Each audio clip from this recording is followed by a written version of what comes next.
Paste करतो आपल्याला एक 3 बोटाचं अंतर सोडायचं आणि असं मार्किंग करायचं. परत मार्किंग आलं ते मार्किंग खाली आणलं. मार्किंग यासाठी केलं आहे की या गोलाच्या आतमध्ये 3 रंग टाकायचे. पहिला रंग त्या मार्किंगवर टाकला. दुसरा रंग टाकताना आधीच्या रंगांमध्ये थोडंसं त्याला मिक्स करून टाकलं. तिसरा रंग हा मध्ये पूर्ण भरून टाकला.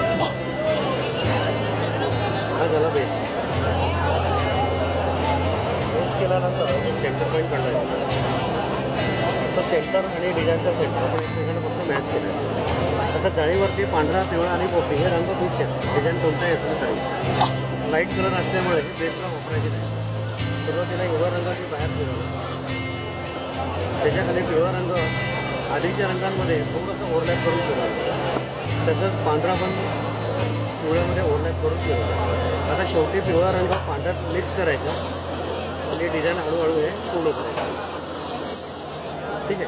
आता जे रंग आपण खाली टाकले होते ना त्या रंगांवरती सगळं डिझाईन घेत आहे. ही पूर्ण प्रोसेस या केलेली आहे.